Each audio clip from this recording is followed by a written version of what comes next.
नमस्कार बालमित्रांनो, मी गीतांजली शीतल शरद व्यवहारे इयत्ता तिसरीत शिकते. माझ्या शाळेचे नाव एस.के. सोमय्या प्राथमिक विद्या मंदिर श्रीरामपूर. आज मी तुम्हाला फेब्रुवारी 2018च्या किशोर अंकामधील एक छानशी गोष्ट सांगणार आहे. या गोष्टीचे नाव आहे योग्य शिक्षा. गोष्टीचे लेखक म.अ. खाडीलकर. तर बालमित्रांनो, एक मोठा जहागीरदार होता.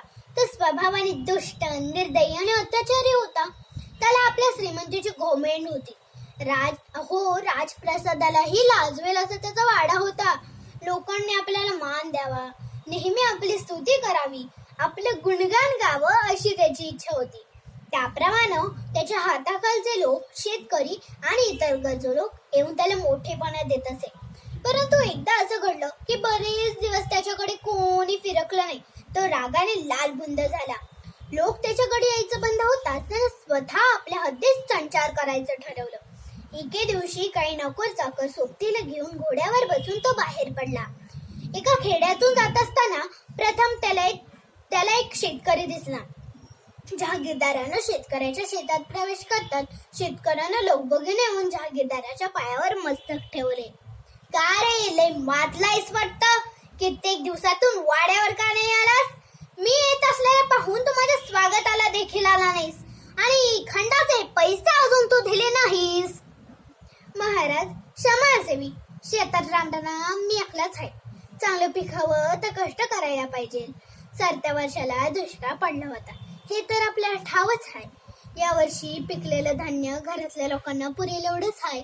गेल्या वर्षी उसनवारीने आणलेलं धान्य ज्याला त्याचं परत द्यावं लागल. हातात पैसे येताच मी आपल्या खंडाचं पैसे अवश्य दे, तर मला गरीबाला सवलत द्यावी महाराज, शेतकरी म्हणाला. परंतु जहागीरदार आपल्या नोकरांना खुणावतो. उचला रे हे सर्वाचे सर्व धान्य आणि वाड्यावर घेऊन चला. नोकर धान्य पोती बैलगाडीतून वाड्याकडे नेऊ लागले. महाराज, घरात धान्याचा दाना बी नाही. मी आणि माझ्या पोराबाळांनी वर्षभर काय खावं? शेतकरी पुन्हा केविलवाने विनवणी करू लागला. परंतु जहागीरदार त्याला दूर लोटून सर्व धान्यासह निघून गेला.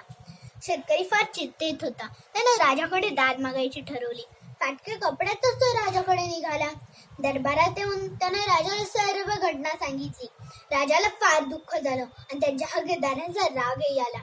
शेतकऱ्याच्या सांगण्यात राजाला काहीही लबाडी दिसले नाही. राजाने शेतकऱ्याला वर्षभर पुरेल एवढं धन देऊन 8 दिवसांनी परत दरबारात हजर व्हायला सांगितले. त्या जहागीरदाराला अटक करून दरबारात हजर करा, राजाने आज्ञा दिली. जहागीरदाराला बेड्या ठोकून दरबारात आणण्यात आलं. राजाने विचारलं, एका शेतकऱ्याचं धान्य तू जबरदस्तीने आणलंस, हे खरं आहे का? होय महाराज, त्याने माझा खंड दिला नव्हता. गेल्या वर्षी धान्य पिकलं नाही आणि आता त्याच्या घरात धान्याचा दानाही नाही, हे त्याने तुला सांगितलं होतं ना?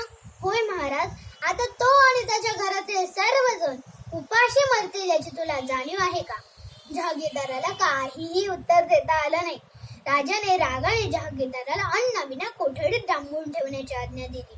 जहागीरदाराची रवानगी कोठडीत करण्यात आली व त्याचं अन्न बंद करण्यात आलं. पहिले 4 दिवस जहागीरदाराने कसे बसचे काढले. मग मात्र तो भुक्याने व्याकुळ झाला. त्याने तुरुंगात करायला विनंती केली, पण त्यानं अन्न देण्यास स्पष्ट नकार दिला.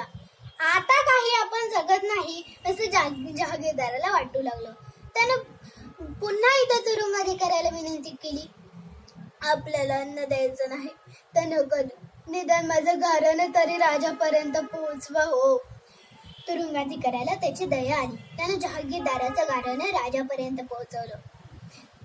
त्याला दरबारात हजर करा, राजानं आज्ञा दिली. जहागीरदाराला दरबारात आणण्यात आलं.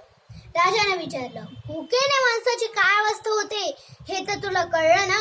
आणखीन काही दिवसांनी तर तू मेला असतास. मग या गरीब बिचाऱ्या शेतकऱ्यांनी तरी वर्षभर कसा जगावं? याच वेळी शेतकरीही दरबारात हजर झाला होता.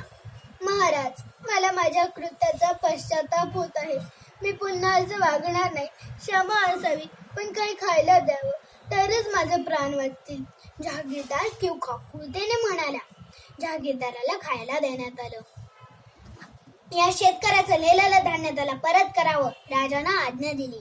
शेतकऱ्याचं नेलेलं धान्य त्याला परत मिळताच जहागीरदाराची तुरुंगातून सुटका करण्यात आली. त्यानंतर तो चांगला वागू लागला.